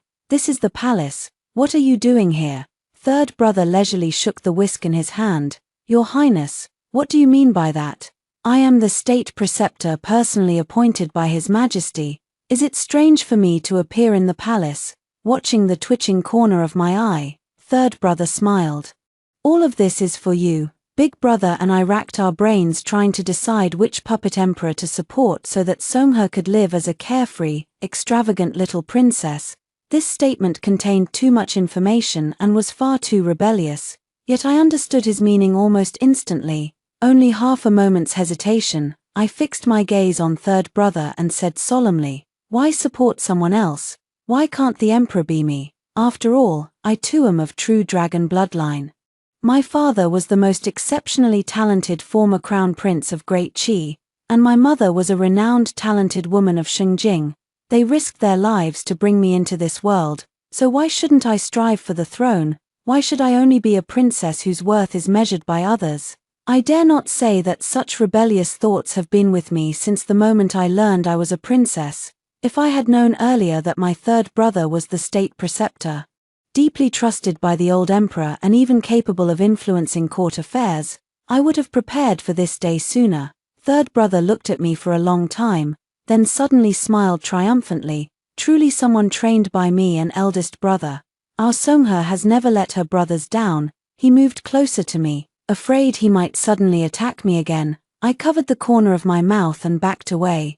But third brother didn't make any reckless moves. Instead, he leaned close to my ear and said, word by word, "Let me tell you a secret. I'm not just the state preceptor, but also an advisor to both the Prince of Seong and the Prince of Chu. He must have been a fox in his previous life." 3 months later, a great victory was achieved in the northwest, and a few days later, the emperor passed away. That night, the Xuanwu Gate was bathed in a river of blood.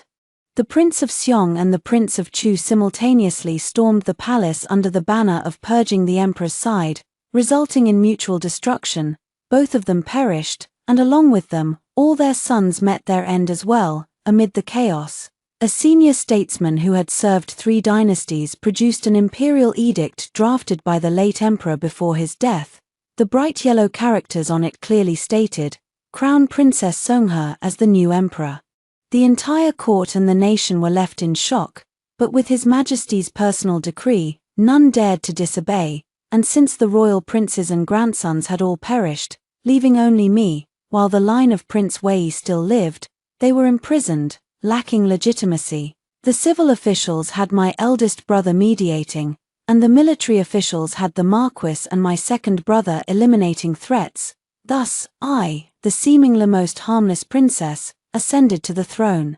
After ascending the throne, I changed the era name to Yong'an, lightened corvée duties, and reduced taxes. The Wei Wang lineage quietly perished in the prison. Everything my brothers taught me over the years came into play one by one. After the initial years of chaos, my imperial throne gradually stabilized.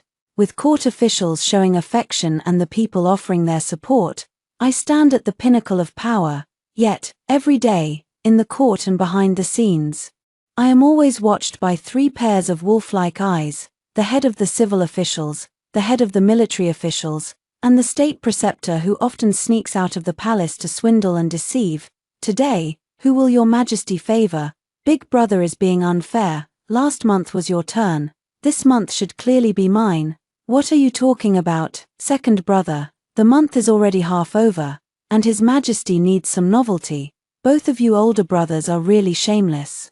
I think His Majesty has been overworked lately. Today, it's better to let me help him strengthen his body so he can handle official duties more effectively. Get lost. You're the most shameless of all. After hearing the 2 stories above, what are your thoughts? Feel free to share your opinions in the comments section. Looking forward to hearing from you. If you liked this story, don't forget to like it, share it, and subscribe to my channel. See you next time.